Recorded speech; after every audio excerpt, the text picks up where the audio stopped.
할렐루야. 설교도 못하고 내려갈 뻔했습니다. 여러분에게 주님의 복된 은총이 넘쳐날 줄로 믿습니다.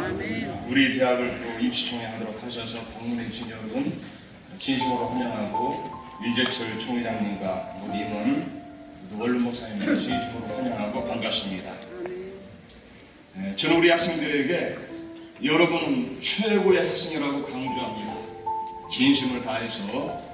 그것은 예수 그리스도를 품고 있는 사람이기 때문에 최고의 사람이 모인 이 대학이 바로 최고의 대학이다.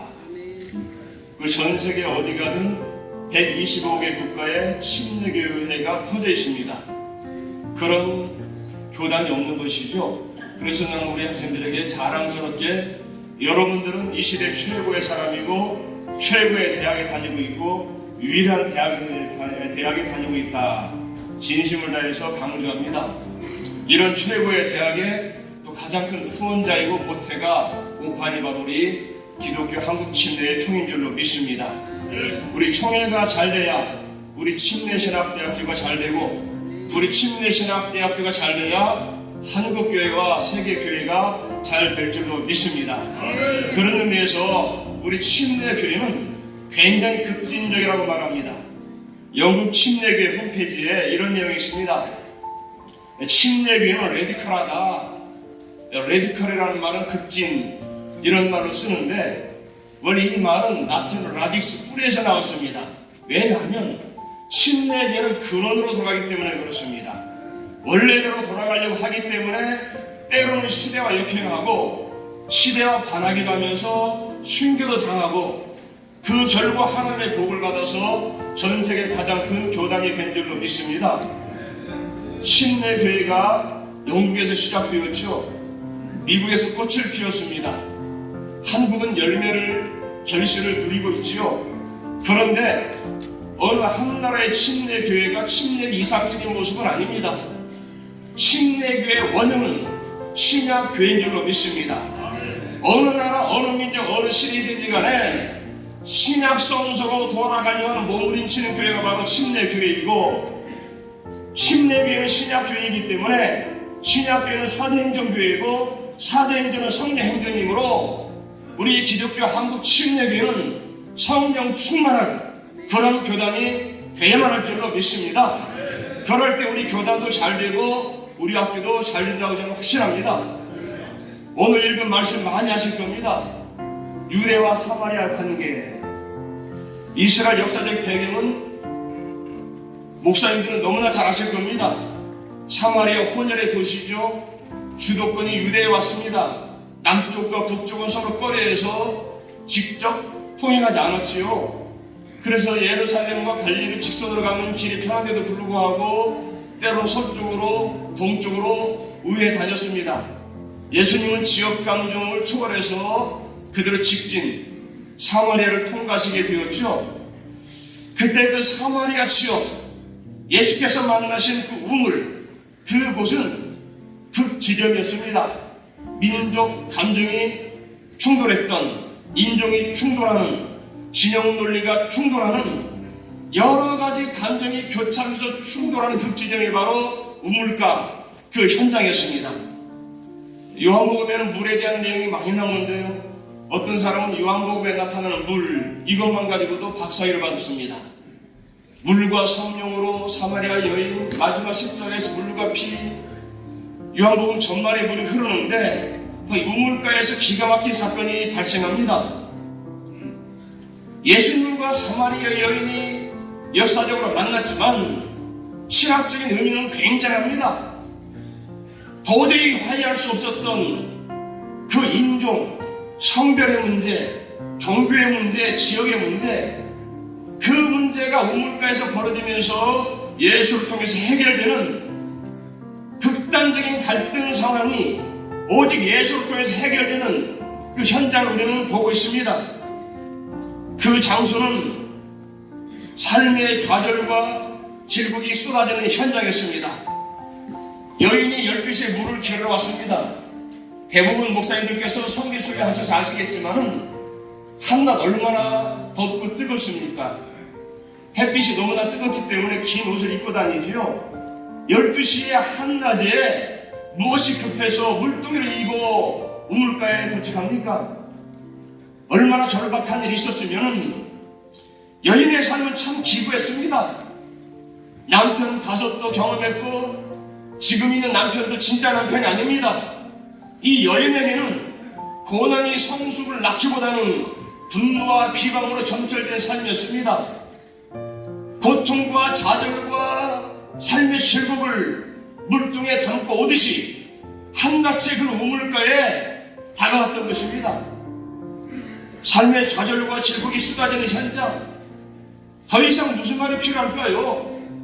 너에게 남편 5이 있었다. 그 한마디만 가지고도 이 여인의 삶이 얼마나 기구했는지 우리는 충분히 짐작할 수가 있습니다. 아무리 어려워도 이보다 더 어려운 삶이 있었을까? 우리 주변에. 어쨌든 이런 장소는 기가 막힌 장소였습니다. 또한 관습의 반복이 행해지는 현장이었습니다. 야곱의 우물, 여인이 말하지요. 우리 아버지가 계속 마시는 우물이다. 그 자손들이 계속 마셨고 온갖 짐승도 마셨다. 더 이상 현실을 바꿀 수 없는 관습 속에서 그렇게 살아야만 되는 그런 관습이 하나의 의무가 되어서 도저히 삶을 돌파할 수가 없고 업그레이드 할 수가 없고 변화시킬 수 없는 그 처절한 삶, 그 삶의 현장이 바로 야곱의 우물이었던 것입니다. 또한 그 우물은 갈등이 원색적으로 드러나는 현장이었습니다. 시비가 발생합니다. 여인이 말하죠. 유대인 남자인 당신이 사마리아 여자인 나에게 왜 물을 달라고 하느냐? 성경에 보니까 예수는 우물가에 앉아 계셨다고 말합니다. 피곤해서 아마 우물 옆에 그늘을 찾아서 앉아 계시다가 여인을 본 순간 나에게 물을 달라. 비방과 분노에 찌들었던 여인이 그 당시 정황을 보면 너 잘 만났다는 그런 상황이었습니다. 너 잘 걸렸다. 시비가 없습니다. 팔을 걷어붙이고 유대인 남자인 당신이 사마리 여자인 나에게 왜 물을 달라고 하느냐? 그 당시 행색을 보면 물이 필요한 거 알 수가 있습니다. 말을 하지 않아도 물이 필요한 거 알 수 있는데 굉장한 시비가 벌어집니다. 사마리아와 유대의 관계, 갈등이 결정의 순간에 다다르게 되는 것이죠. 우리는 누가복음에 나오는 사마리아인의 비유를 잘 압니다. 얼마나 값진 비유입니까? 강도 맞는 자의 이웃이 되었다는 것, 그 시대의 개념에는 상상할 수 없습니다.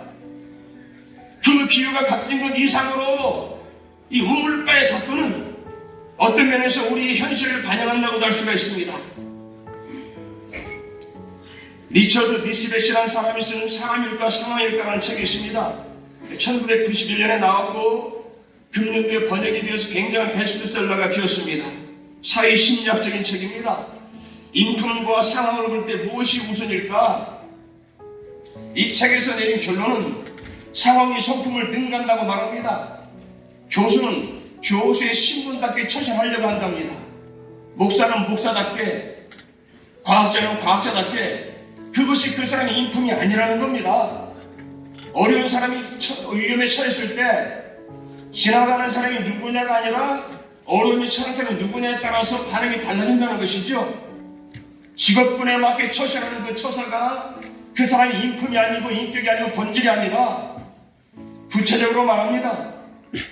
아마 과거를 그렇게 말 수 있을 겁니다. 1985년에 유명한 리버풀과 유벤투스 대표팀이 브레실에 축구를 했었습니다. 유로피안 축구대회 결승전인데 영국 신사라는 닉네임과 달리 영국의 홀릭은 굉장히 유명합니다.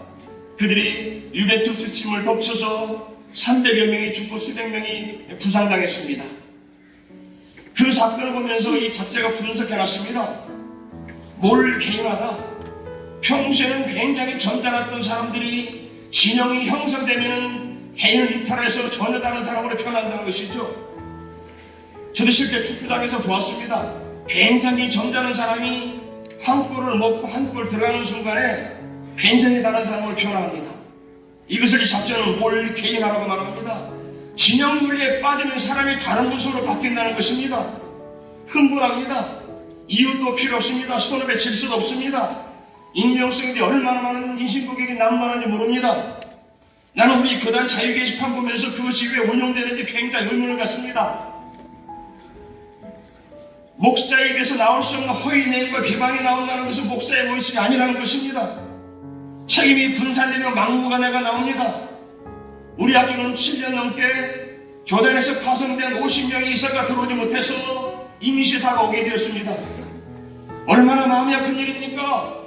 주권을 빼앗긴 것 분노하기 전에 반성해야 될 줄로 믿습니다. 교단법을 무시하고 하나님의 법을 무시한다면 우리는 세상의 통치와 지혜를 받을 수밖에 없습니다.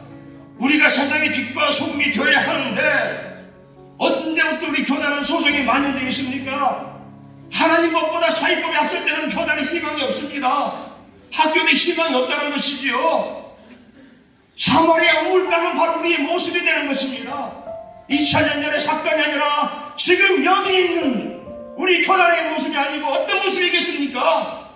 우리가 목사여 전도사라고 하지만은 그 내면의 모습이 진정한 목사가 되만하지 않겠습니까? 예수를 믿으면 예수의 생명수강이 우리 속에 흘러야만 될 줄로 믿습니다. 오직 예수만 이것을 해결할 수가 있습니다. 동의서에서 본 것처럼 가려진 것처럼 보이고 진영 논리가 지배하는 것처럼 보인다 할지라도 오직 예수의 피는 하나가 되게 만들 줄로 믿습니다. 여인이 예수 앞에 나왔을 때 솔직히 말합니다. 남편을 불러와라. 없습니다. 맞다. 그동안 있었던 남편도 다시 시집고 보니 지금 남편이 아니다. 여인이 솔직하게 고백할 때 그는 예수를 만났습니다. 솔직한 고백이 은혜의 출발점인 줄로 믿습니다. 현실을 인정하고 고백하고 회개가 나올 때 용서가 있었습니다. 그동안 우리는 이런 것이 너무나 무가독했고 어설픈 용서를 통해서 진정 회개가 사라졌습니다. 3월의 여자의 문제는 어떤 것이었습니까? 한낮에 12시에 찌른 태양 속에 타는 갈증 속에 물동이를 입고 왔습니다. 그러나 그 예수를 만난 순간에 4장 28절에 물동이를 버려두고 마을로 돌아갑니다. 그의 육신의 욕구를 충족시키려고 했던 물동이, 당장 필요했던 물동이, 시급한 문제를 해결하기 위해서 사용했던 물동이를 버려두고 마을로 들어갑니다. 영적인 문제를 해결하는 순간에 육적인 문제도 해결된 줄로 믿습니다. 우리 교단에 영적인 문제가 있습니다. 신약교회로 돌아가십시다. 성령 충만한 교회로 돌아가야만 합니다. 영적인 문제가 해결되면 모든 활동도 해소될 줄로 믿습니다. 결국 우리 교단의 문제는, 학교의 문제는 영적인 문제였습니다. 물동이로 치고 온 여인이 예수 앞에 고백하고 생수를 얻었습니다. 그 요한복음서 기자는 요한복음 7장 38절과 39절에 말합니다.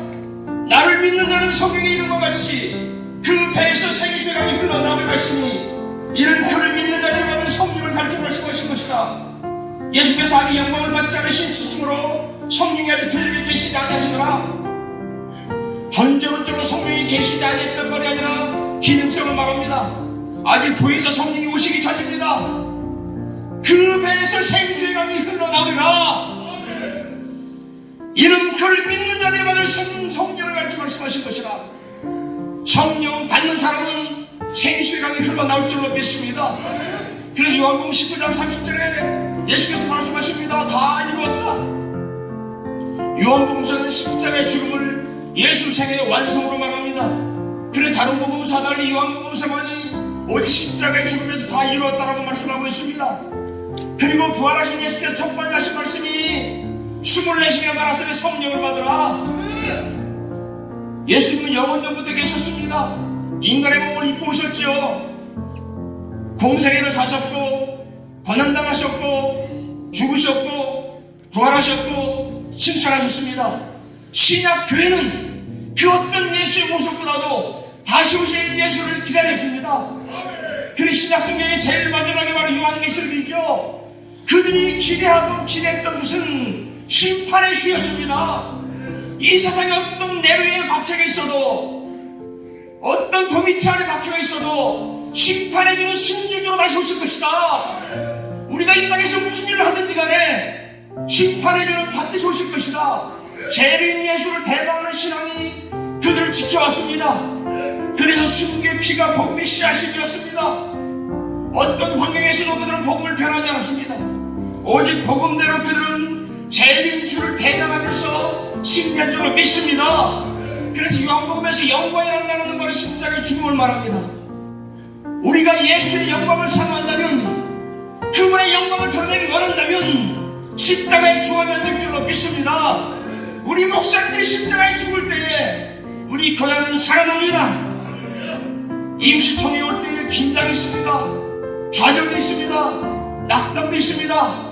우리 백부차 임시총회가 우물가가 되기를 축원합니다. 영원한 생명수로 없는 우물가가 되기를 축원합니다. 이 총회로 오면 기쁨이 있고 감사가 있고 영적 충전소가 되고 영적 발전소가 되는 그런 임시총회가 되기를 축원합니다. 그래서 이번 임시총회는 하나님의 심판대 앞에서는 그런 총회가 되면 좋겠습니다.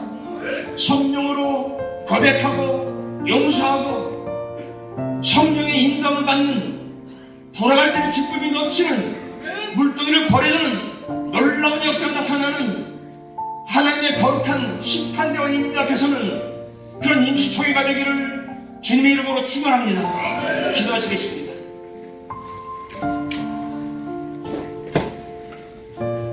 하나님 아버지, 각자 목회 현장에서 사역하다 이 자리에 모였습니다. 세상살이 올 때에 본이 되는 총회가 되게 하여 주시고, 빛과 소금의 역할을 감당하는 우리 목회자 되게 도와주시옵소서. 물동이를 입어왔지만 예수를 만난 기쁨의 물동이를 버려두고 가는 사마리아 여인처럼 돌아갈 때 기쁨 넘치는 우리 임시총회가 될 수 있도록 도와주시옵소서. 우리 총회장님과 모든 임원들, 수관원분들, 솔로몬의 지혜와 다윗의 용기와 다니엘의 순수함과 모든 대의원들 합력하여 손을 이루는 본이 되는 총회가 되게 도와주시옵소서. 예수님 이름으로 기도합니다. 아멘.